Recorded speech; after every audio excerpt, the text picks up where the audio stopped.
Assalamualaikum warahmatullahi wabarakatuh. Ahmaduhu subhanahu wa ta'ala wa astahdihi wa a'udhu bihi min syururi anfusina wa min sayyiati a'malina. Man yahdihillahu fala mudilla lahu wa man yudlilhu fala hadiya lahu. Allahumma salli ala sayyidina wa maulana Muhammad wa ala alihi wa sahbihi wa barik wa sallim. Alhamdulillah, di malam yang mulia ini, tepatnya malam Sabtu, kalau secara kalender besok malamnya jika ada mau kabak maghrib 27 bulan Rajab. Jadi bukan bulan Rajab, tapi bulan Rajab. Jadi miana bulan anu bena bulan Rajab, tetapi Rajab tidak ada ain. Maka ada satu peristiwa yang sangat besar di dalam bulan ini, dan peristiwa ini yang dikenang oleh Rasulullah sallallahu alaihi wasallam. Maka pada malam ini kalau berbicara tentang Isra dan Mi'raj, pembicaraan sangat panjang. Perjalanan daripada Mekah ke Sidratil Muntaha, turun lagi sampai ke Mekah. Kira-kira apa itu? Maka ini yang kita sampaikan inti-intinya saja. Pada malam ini Al-Faqir ingin menjelaskan dua hal saja. Yang pertama, keagungan Allah. Yang kedua adalah keagungan Rasulullah sallallahu alaihi wasallam dari peristiwa Isra dan Mi'raj. Sababun nuzul ataupun munasabah antara akhir surat An-Nahl dengan awal surat Al-Isra, banyak ulama diantaranya menyampaikan. Yang pertama, di dalam Al-Quran surat An-Nahl dari ayat 125 Allah berfirman, Ud'u ila sabili rabbika bil hikmati wal mau'izatil hasanah. Ajaklah wahai Muhammad manusia itu untuk menyembah Allah kepada jalan Tuhanmu bil hikmah, dengan kalimat yang santun, kalimat yang baik, kalimat yang pendek tapi maknanya dalam. Itu namanya hikmah. Wal mau'izatil hasanah, dan nasihat yang baik. Maka ini pelajaran yang pertama. Rasulullah mengajak masyarakat suku Quraisy, orang-orang jahiliyah, perintahnya dengan kalimat-kalimat yang baik. Tidak ada kalimat paksaan apalagi cacian. Bahkan Al-Quran sendiri melarang umat Islam itu untuk mencaci Tuhannya orang lain. Coba lihat. Wala tasubbul ladzina yad'una min dunillahi fayasubbullaha 'adawan bighairi 'ilm. Jangan engkau mencaci Tuhan orang lain sehingga orang lain itu yang punya Tuhan itu mencaci Allah tanpa ilmu pengetahuan. Maka dakwah yang dilakukan oleh Nabi adalah bil hikmah wal mau'izatil hasanah, alias dakwahnya adalah dakwah logika. Dakwahnya adalah dakwah Islam itu tetap dibicarakan. Walaupun ada perjanjian yang diminta oleh Rasulullah, tidak dilarang orang-orang itu berdiskusi tentang Islam. Billati hiya ahsan. Apabila pun engkau ingin berdebat, berbicara, melawan logika mereka, maka lawanlah dengan jalan yang lebih baik. Sehingga Rasulullah berdakwah kepada suku Quraisy, masyarakat Quraisy, pada tahun ke-11 kenabian, yaitu sekitar 51 tahun usia Rasulullah. Kita tahu ada dua penopang utama dakwah Rasulullah. Yang pertama lewat harta, yang kedua lewat kekuasaan dan backing orang yang menjaga. Lewat harta ada Sayyidatuna Khadijah Ummul Mukminin, Sayyidah Khadijah bintu Khuwailid, istri Rasulullah, saudagar yang sangat kaya raya. Dari sisi kekuasaan dan ketokohan ada paman beliau, semenjak meninggal kakek beliau Abdul Muttalib, dititipkan Rasulullah kepada orang yang memiliki nama besar, tokoh besar di kalangan Quraisy, yaitu Abu Talib. Keduanya meninggal pada tahun ke-11 kenabian. Berat hati Rasulullah, mulailah kepungan, mulailah orang-orang itu memboikot Rasulullah, mulailah mereka menyakiti orang-orang yang beriman, sehingga Rasulullah diperintahkan untuk berhijrah. Hijrah yaitu hijrah ke Taif. Beliau datang ke Taif bersama dengan Zaid ibni Harithah, yaitu anak angkat beliau dahulu sebelum ada larangan mengangkat dan menisbahkan nama seorang anak dengan nama ayah angkatnya. Kalau setelah turun itu tidak boleh, maka namanya Zaid ibni Harithah, bukan Zaid ibni Muhammad. Kemudian berjalanlah Rasulullah dengan harapan orang-orang Taif ini yang diberikan nikmat oleh Allah, karena daerah Taif ini daerah subur, daerah yang tumbuhannya luar biasa. Sehingga ternyata sebelum datang Rasulullah ada provokator terlebih dahulu masuk ke Taif. Mereka memprovokasi agar tidak menerima kedatangan Muhammad. Sehingga begitu Rasulullah ingin masuk ke Taif, yang diterima oleh Rasulullah, beliau terusir dari Mekah. Beliau masuk ke Taif juga dihujani dengan lemparan batu. Terluka kaki Rasulullah, terluka badan Rasulullah, dan Zaid ibni Harithah menyapu darah Rasulullah yang bercucuran hingga kesakitan Rasulullah yang sangat luar biasa. Maka pada saat itu Rasulullah sallallahu alaihi wasallam pulang sambil beliau berteduh di sebuah kebun kurma yang dimiliki oleh penduduk setempat. Kemudian di situ Rasulullah sallallahu alaihi wasallam menyampaikan berdoa kepada Allah. Ya, beliau menyampaikan dengan penuh pengharapan kepada Allah ketika beliau terusir dari Mekah, ketika beliau disakiti di Taif. Orang-orang malah menolak beliau. Beliau mengatakan kepada Allah, dan hadis ini sangat ma'ruf dan sangat dikenal. Allahumma ilaika ashku dha'fa quwwati. Ya Allah, hanya kepadamu aku melaporkan lemahnya kekuatanku, wa qillata hilati, dan lemahnya tipu dayaku, aku tidak mampu melakukannya, wa hawani 'alan nas, dan juga kekurangan daya upayaku di hadapan manusia. Ya Arhamar Rahimin, ya Allah yang Maha Pengasih dan Maha Penyayang. Anta Rabbul Mustad'afin, engkau adalah Tuhannya orang-orang yang lemah. Wa anta Rabbi, dan engkau adalah Tuhanku. Ila man takiluni, kepada siapa ya Allah hendak engkau serahkan nasibku? Apakah ila ba'idin yatahajjamuni am ila aduwin malakathu amri? Apakah engkau akan menyerahkanku kepada orang yang jauh dari Mekah, yaitu Taif, kemudian mereka muram mukanya terhadapku dan mereka benci kepadaku? Am ila aduwin, atau kepada musuh yang akan memiliki urusanku atau akan menghujamku dan menguasaiku? Illam yakun alayya ghadabun fala ubali. Akan tetapi ya Allah, seandainya engkau tidak marah, maka itu tidak apa-apa, asalkan engkau tidak murka terhadapku. Walakin afiyatuka hiya awsa'u li alaihi amrud dunya wal akhirah. Ya Allah, ampunanmu itu sangatlah luas. A'udzu binuri wajhika alladhi asyraqat lahu adh-dhulumat. Aku berlindung kepada cahayamu di mana yang telah menerangi kegelapan.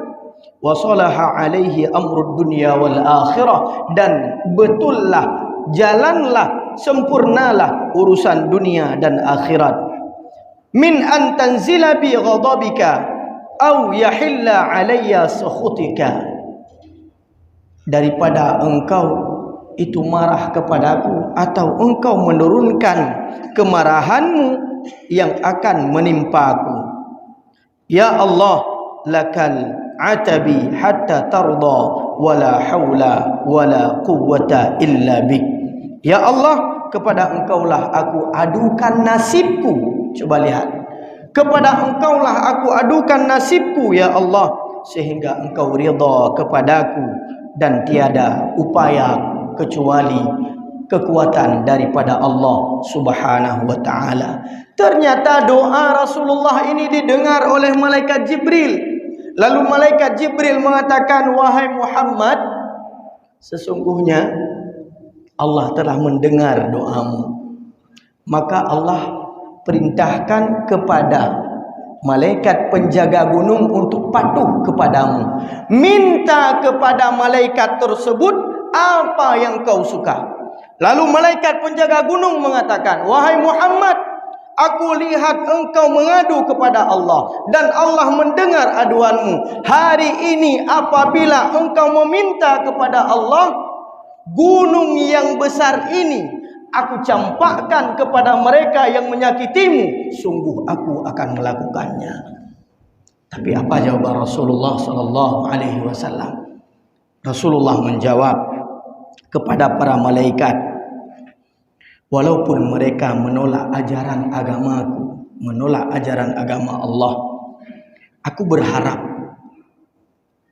suatu saat anak keturunan cucu mereka, merekalah yang akan mentauhidkan agama Allah Subhanahu wa ta'ala. Lalu Rasulullah mengangkat tangannya ke langit dan berdoa, ya Allah, Allahumma hdihim fa innahum la ya'lamun. Di saat darah bercucuran daripada badan Rasulullah, di saat Rasulullah terusir dari Mekah, di saat Rasulullah dihujami batu sehingga beliau terluka, doa yang beliau ucapkan adalah, ya Allah, berikan kepada mereka petunjuk, sesungguhnya mereka tidak mengetahui. Maka ketika dunia ini sempit, bahkan Al-Quran mengatakan, wa in aqabtum fa'aqibu bimithli ma 'uqibtum bih. Seandainya wahai Muhammad engkau terluka, engkau tersiksa, mereka menyakitimu, maka silahkan balas sesuai dengan kadar mereka menyakitimu, silahkan, diizinkan.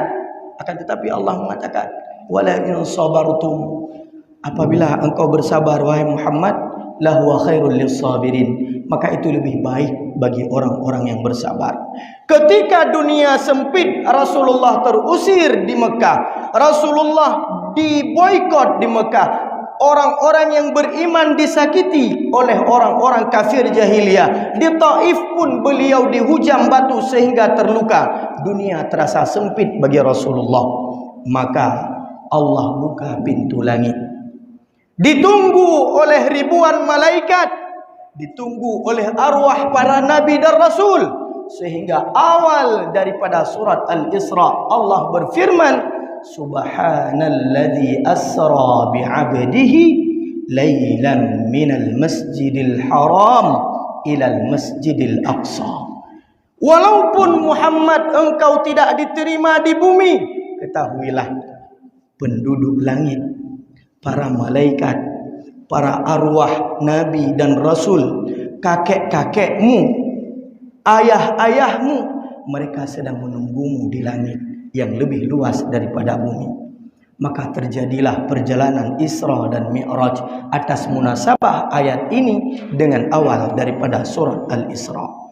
Maka kalau kita melihat peristiwa Isra dan Mi'raj di sini, dua keagungan yang sangat luar biasa. Keagungan Rasulullah atas kesabaran beliau. Allah memperjalankan beliau dengan sebuah kalimat, subhanalladzi asra. Maha suci Allah yang memperjalankan. Yang pertama, maha suci. Setelah subhana, kata Ibnu Katsir, Kalau setelah Maha Suci Allah disebut, maka kejadian setelah itu adalah yang terkadang tidak dapat dilakukan oleh manusia, bahkan di luar daripada logika manusia. Tidak mungkin dapat dilakukan oleh manusia. Asra, Allah memperjalankan, bukan Nabi yang berjalan, tetapi Allah yang memperjalankan. Bukan sara, tetapi asra, diperjalankan. Maka kalau kita mengatakan, Syekh Syarawi menganalogikan begini. Ada seorang mengatakan, tadi malam saya itu, ya, ataupun dia mengatakan ada seorang anak bayi itu naik ke Gunung Everest. Naik mendaki Gunung Everest, anak bayi usianya 4-5 tahun. Tidak akan ada yang percaya. Tetapi ketika dikatakan seorang anak yang berusia 5 tahun dinaikkan oleh bapaknya di atas pundaknya, kemudian mendaki Gunung Everest, mungkin orang akan percaya. Maka yang memperjalankan adalah Allah, yang diperjalankan adalah Rasulullah sallallahu alaihi wasallam. Maka ini yang pertama. Perjalanan ini perjalanan agung karena yang memperjalankan adalah Allah.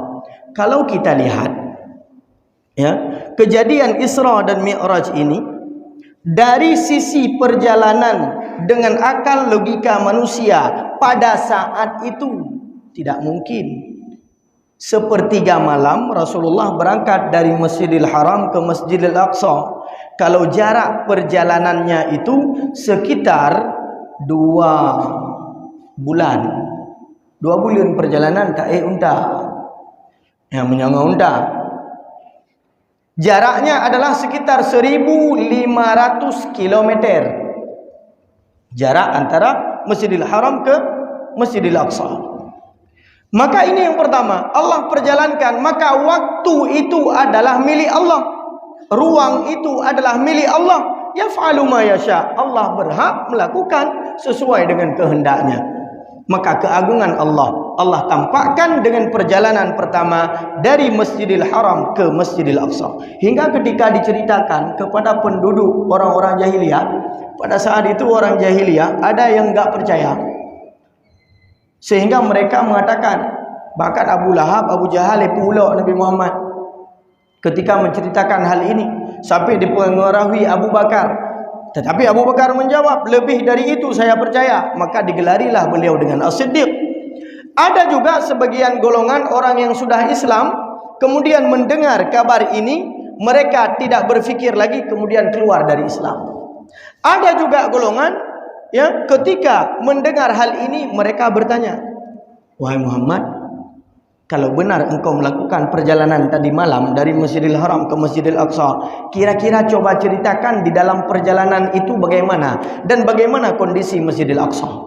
Diceritakanlah lengkap sempurna oleh Rasulullah kepada orang yang sudah pernah ke sana, sehingga dia mengatakan benar apa yang disampaikan oleh Muhammad, sehingga keimanannya juga bertambah, keyakinannya juga ikut semakin kuat. Maka ini golongan ketika diceritakan tentang peristiwa kepada mereka. Kemudian hadirin yang dimuliakan oleh Allah, keagungan Rasulullah sallallahu alaihi wasallam ketika berada di Masjidil Aqsa, beliau mengikatkan burak yang membawa beliau. Burak ini adalah yang bentuknya tidak lebih besar daripada kuda, ya, dan juga tidak lebih besar, artinya antara kuda dengan keledai, atau dalam bahasa Arab itu bighal, itu antara kuda dengan keledai ukurannya. Cuman menyenai cerita itu hanan pepacit patumbur, muka je muka urinamnya hanai. Ya, yang ditanya puna muka ge muka urinamnya hanu jauh sebab hana lukalan dan hana riwayat yang sahih. Hana riwayat yang sahih. Maka begado dipikir ke mukanya ni dia, tak fikir ke cerita Isra aje.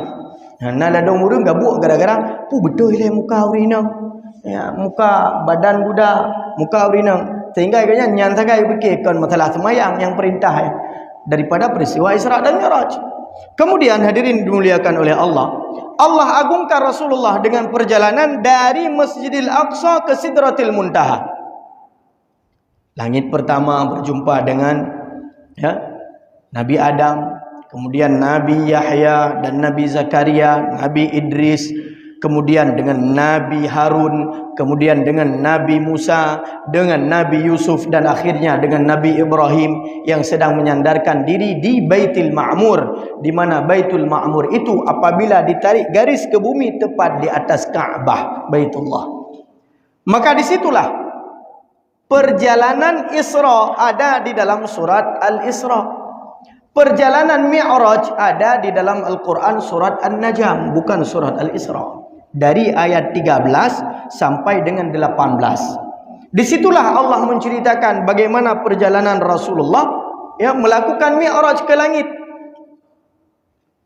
Dan Rasulullah sallallahu alaihi wasallam diceritakan dalam Al-Quran tersebut, beliau melihat Jibril dalam rupa yang asli yang kedua kalinya di Sidratil Muntaha.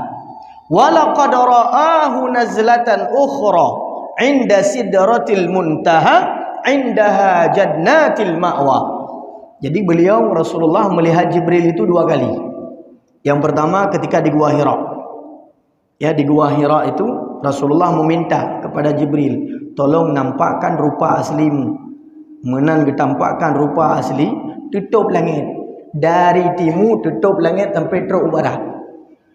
Dari terbit matahari tutup langit sampai terbenam matahari. 600.000 sayap malaikat Jibril nyamban raya, pingsan Rasulullah. Nyamban, pingsan Nabi. Akan tetapi ketika beliau melihat sekali lagi di Sidratil Muntaha, beliau tidak lagi bergetar. Hati beliau sudah kuat. Hati beliau sudah kuat. Maka di sini ada beberapa perbedaan pendapat para ulama. Apakah Rasulullah sallallahu alaihi wasallam melihat Allah atau tidak? Ini pertanyaannya. Kalau kita lihat dari tafsir Al-Alusi yang dikuatkan oleh Sayyidah Aisyah dalam hadis yang sahih, beliau menyatakan bahwasanya Rasulullah sallallahu alaihi wasallam tidak melihat zat Allah. Yang beliau lihat adalah kebesaran Allah, tanda-tanda kekuasaan Allah. Linuriyahu min ayatina. Untuk kami tunjukkan kepada Nabi Muhammad tentang keagungan kami. Jadi hanan kalian li Allah, li Rasulullah, Allah Subhanahu wa taala. Akan tetapi Ibnu Abbas dan juga Ikrimah, dan disahihkan oleh Al-Imam An-Nawawi di dalam kitab syarahnya Sahih Muslim, beliau mengatakan Allah berikan kemampuan kepada Rasulullah sallallahu alaihi wasallam untuk melihat Allah. Jadi natom tegalom Nabi Muhammad, natom Nabi yang lekai kalan Allah siapa? Nabi Musa. Nabi Musa pernah meminta untuk melihat Allah ketika beliau naik ke Gunung Tur, kemudian beliau bermuka lemah dengan Allah, dan Nabi Musa meminta, ya Allah, arini anzur ilaik, berikan kesempatan kepadaku untuk melihatmu. Ini yang pertama. Nabi, tidak ada satupun Nabi yang meminta sesuatu yang mustahil. Tidak boleh bagi Nabi meminta sesuatu yang mustahil. Buktinya Nabi Nuh ditegur gara-gara meminta anaknya Kan'an itu diselamatkan, padahal dia kufur.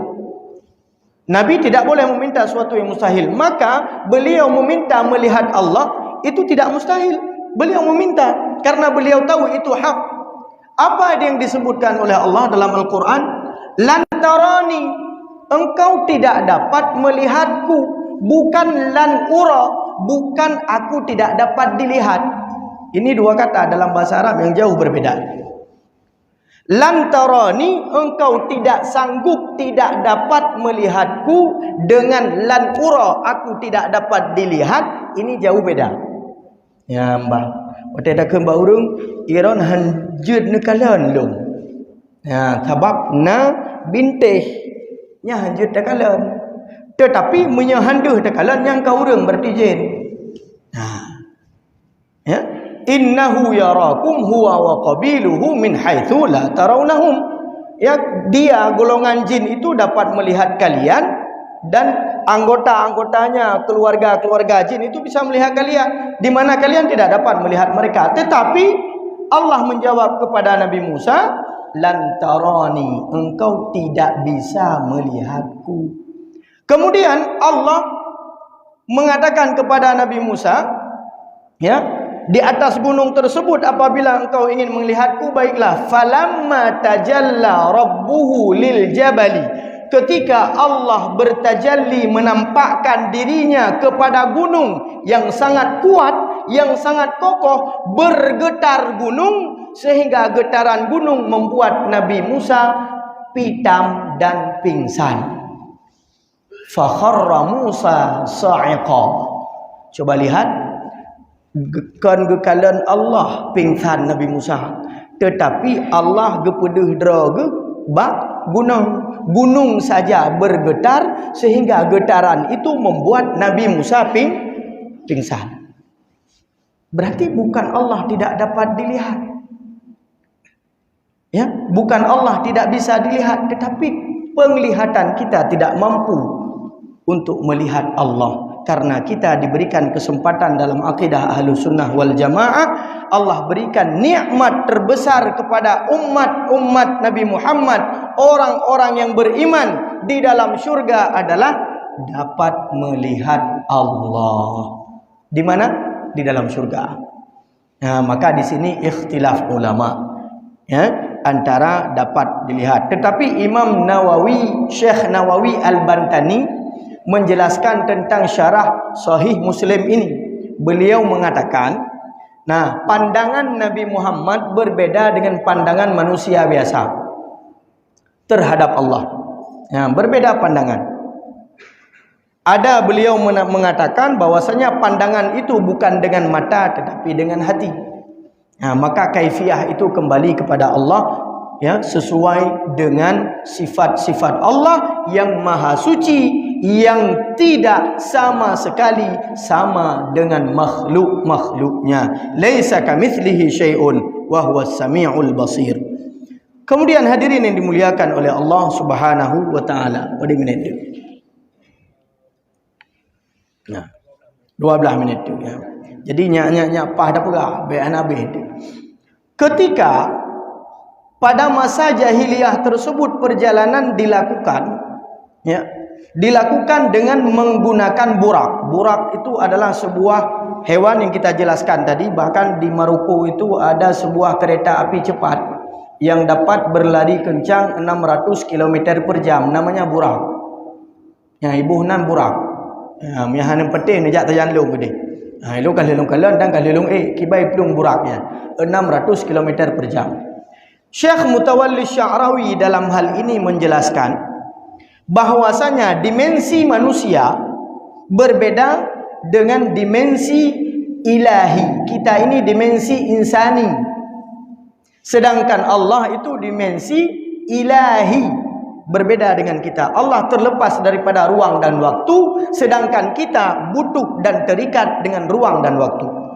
Walaupun jin terikat dengan ruang dan waktu. Buktinya jin itu bisa berjalan lebih cepat ketika, ya, dia meminta, ketika Nabi Sulaiman meminta apa? Dipindahkan singgasana Ratu Balqis dari negeri Sabah ke tempat beliau. Jin Ifrit mengatakan, saya yang akan memindahkannya sebelum engkau bangun daripada tempat dudukmu. Nah, ini dimensi jin. Dimensi tanya oleh Allah. Dimensi jin terikat dengan waktu, dimensi kita juga terikat dengan waktu. Sehingga dikatakan oleh Syekh Mutawalli Sya'rawi, semakin cepat sebuah kendaraan, maka semakin cepat jarak tempuh kepada satu tujuan. Maka kendaraan ini kendaraan burak. Maka hari ini sudah terbukti secara analogi, walaupun logika Isra dan Mi'raj ini, ya, bagi orang yang tidak beriman tetap tidak akan percaya. Tapi kalau seorang Muslim hana payah logika pun geputron ayat le Allah, wajib dah iman. Nyo ile yang pun.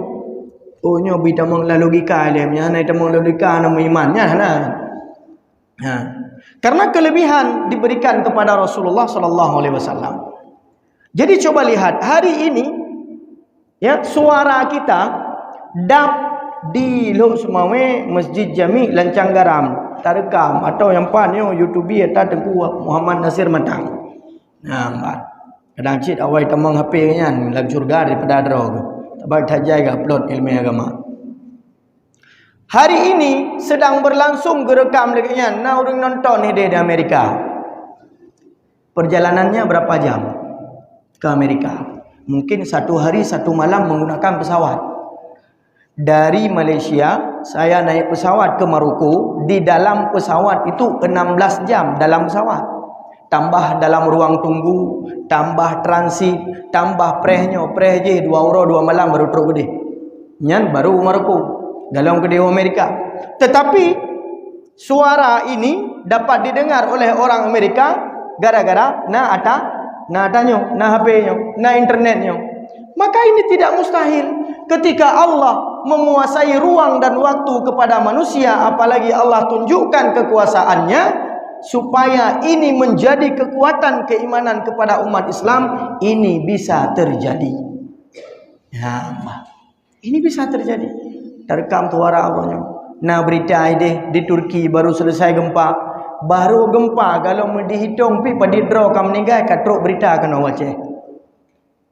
Maka inilah jadi yang membuat manusia seorang muslim itu beriman ketika dia bertafakur terhadap tanda-tanda kebesaran Allah Subhanahu wa taala. Kemudian yang terakhir, baik penyangkat ko BOD. Yang terakhir, selain logika tentang teknologi modern sekarang, ada satu oleh-oleh besar, perjuangan besar yang dibawa oleh Rasulullah sallallahu alaihi wasallam lewat peristiwa Isra dan Mi'raj. Ya, yaitu salat. Perintah salat. Berat dia cok. Perintah salat oleh Rasulullah harus melakukan perjalanan dari Masjidil Haram ke Masjidil Aqsa, Masjidil Aqsa ke Sidratil Muntaha. Itanyo remah itampeng temijid, tawa temijid uberaya bak kama tu hanta bedah tilangkah kaki ta grup kena temijid ya temayang. Hana megerak ate takun bak anuknya. Nyo malam minggu. Mayah malam minggu ke hanai kula, hana pu ada telah ke hanai kula ada orang minggu nak temayang tubuh cik. Semayang tubuh kan cuma urau Senin, urau-urau ikula saja. Jarang tapi ingat anak-anak kita hanya kaji tayak semayang tubuh. Haju ya semayang tubuh tengok. Saja ayah kena masjid. Jarang tapi ingat, yang nak dapat ingat, nak bobok besok sekolah. Ya. Terkadang waktu anak kita item semayang, anak kita tidak mau solat, tidak dapat kita salahkan.